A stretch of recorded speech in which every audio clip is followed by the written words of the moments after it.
Number 10 से है। तो क्वेश्चन 10 में क्या है, ध्यान से देखिए। यहाँ पे है sine n plus 1 into x, ठीक है, ये वाला, और sine n plus 2 into x है, और ये है cos n plus 1 into x और cos n plus 2 into x. ये तो आपका टोटल जो रहा, ये आपका LHS रहा। तो आपको इस LHS को लेना है और इसी को सॉल्व करके आपको cos x लाना है।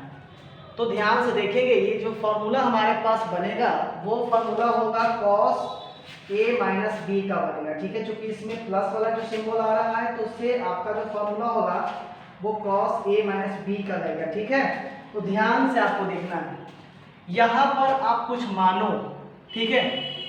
LHS तो आपको पहले ध्यान में दे ही देना है कि LHS टर्म आपका कौन सा है। ये मैं फिर से LHS टर्म को लिख रहा हूँ ताकि आपको ज़्यादा परेशानी ना हो। और x तो रहेगा ही, और इसके बाद cos n plus 1 into x और cos n plus 2 into x, ये आपका LHS रहा। यहाँ पर क्या करेंगे आप, लेट करेंगे। लेट आप चाहें तो n प्लस 1 इंटू एक्स बराबर मान सकते हैं, ठीक है।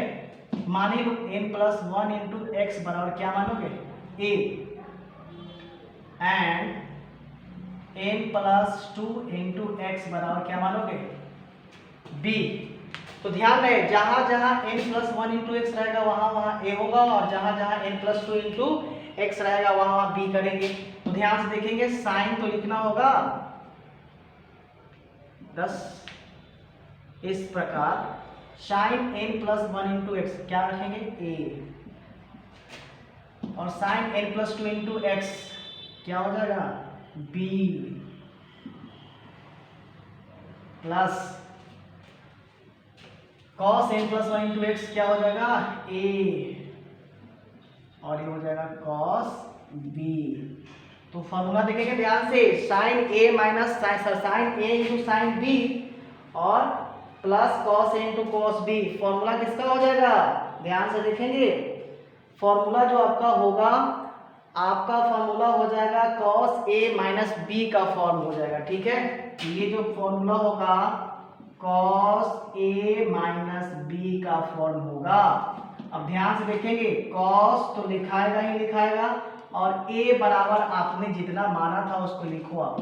तो n प्लस 1 इंटू एक्स ये है, ठीक है। इसको बड़ी ब्रैकेट करो अब जरा, और माइनस, और b बराबर क्या माने थे, n प्लस 2 इंटू एक्स। इसी को आपको सॉल्व करना है, ठीक है। तो सॉल्व कैसे करेंगे, cos x से मल्टीप्लाई करो इसमें दोनों टर्म में, तो हो जाएगा nx और प्लस x, और माइनस डायरेक्ट माइनस x से मल्टीप्लाई करो तो माइनस nx और माइनस 2x, ठीक है। ध्यान से देखेंगे, माइनस nx से ये वाला कट जाएगा, तो हमारे पास cos x में से माइनस 2x गया तो माइनस x। और आप अच्छी तरह जानते हो कि cos अगर माइनस थीटा एंगल रहे तो वो क्या हो जाता है, प्लस हो जाता है, ठीक है। उसी तरह से ये जो होगा cos x आपका RHS टर्म, यही तो आपको प्रूफ करना था, ठीक है। देख लो ध्यान से। क्वेश्चन नंबर 11 है दोस्तों। 11 नंबर क्वेश्चन सबका है cos 3π/4 प्लस x और माइनस cos 3π/4 माइनस x। इसका जो LHS टर्म है वो मैं फिर से रिपीट करके यहाँ पर आपको बता रहा हूँ। आप ध्यान से इस क्वेश्चन को देखें। ये क्वेश्चन जितना आपको सिंपल दिख रहा होगा, एक्चुअली उतना वो सिंपल है नहीं, इसमें आपका माथा फिरा देने वाला क्वेश्चन है, ठीक है।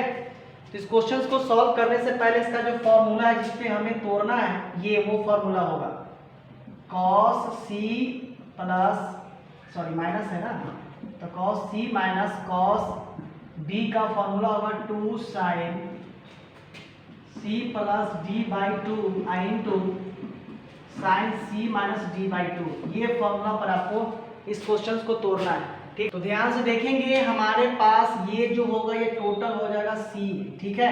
ये वाला c होगा और ये वाला टोटल क्या होगा, d होगा। तो हमें तोड़ना है, तो देखेंगे फॉर्मूला क्या है, माइनस 2 साइन पहले लिख लेंगे, अब 2 साइन c प्लस d। तो c तो हमारे पास ये टोटल है ये वाला, और d हमारे पास ये टोटल है।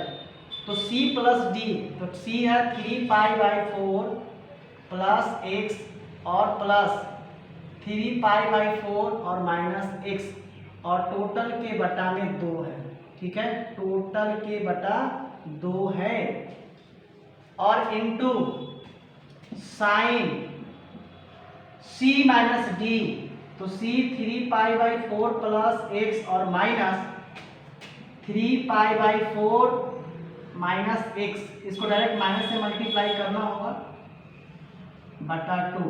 ठीक है, अब देखेंगे तो -2, ठीक है, -2 और ये साइन ध्यान से देखेंगे, ये और ये क्या हो जाएगा, कट जाएगा, और 3π/4 चाहो तो इसका एलसीएम ले कर लो, तो 6π कितना आ जाएगा 4 और बटा कितना आएगा 2। ठीक है, 6π/4 और बटा 2 आएगा। अब देखना ध्यान से बेटा, यहाँ देखो ये साइन जो है, अब ध्यान से देखेंगे, अगर इस माइनस से इसको मल्टीप्लाई करेंगे तो माइनस हो जाएगा, ये क्या हो जाएगा प्लस हो जाएगा। ठीक है, तो माइनस से जब इसको मल्टीप्लाई करोगे तो हो जाएगा 3π/4 plus x minus 3π/4 plus x और सारा के बटा में 2, तो ये सी क्या हो जाएगा, कट जाएगा। ठीक है, अब ध्यान से देखिए, काट दो इसको, 2 से काटो, 2 दूना 4 और 2 तिया 6। ठीक है, अब देखो तो हमारे पास क्या क्या आया, -2 साइन 3π और 2 दूना 4। ठीक है, 3π आप लिख सकते हो 3, तो साइन तो रहेगा ही, साइन रहेगा, और एक x मिलके 2x हो जाएगा, और 2x बटा 2, तो 2 से 2 क्या होगा, कैंसिल हो जाएगा। ठीक है, तो अब ध्यान से देखेंगे, कैंसिल हो जाएगा, तो हमारे पास जो है ध्यान से देखो, -2 तो रहेगा ही, साइन भी रहेगा, और ये 3π/4 है, तो इसको अपन लिख सकते हैं पाई माइनस π/4।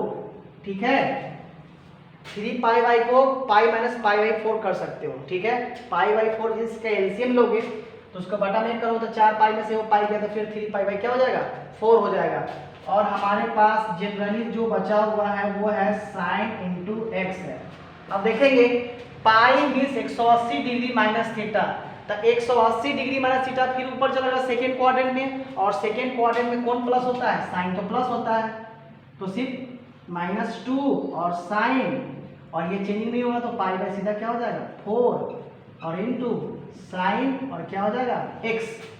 अब ध्यान से देखेंगे, -2 और साइन π/4 यानी पाई मीन्स 180 डिग्री, 180 डिग्री में 4 से डिवाइड करूँ तो 45, और साइन 45 डिग्री का मान कितना हो जाएगा 1/√2, यानी सीधा आप लिख सकते हो कि साइन π/4 मतलब कितना होता है 1/√2 और इनटू साइन x। ठीक है, अब इस चीज को यहाँ पर देख ले ध्यान से, तो √2 -2 में 1 से माइनस गुना करेंगे तो हमारे पास 2 आएगा, और बटा √2, इसको √2 से ऊपर नीचे गुना कर लो, और इनटू साइन x है, तो ये कितना -2√2, और √2 में √2 से गुना करेंगे √4 और 4 का वर्गमूल 2, और गुना कितना साइन x, 2 से 2 क्या हो जाएगा कट जाएगा, तो हमारे पास √2 इनटू साइन x, यही तो हमें प्रूव करना था RHS। ओके, आई होप आपको ये वीडियो अच्छी लगी होगी। अगर ये वीडियो मेरे दोस्तों अच्छा लगता है तो प्लीज़ अपने चैनल को सब्सक्राइब जरूर करें, और साथ ही साथ बेल आइकन को प्रेस करें।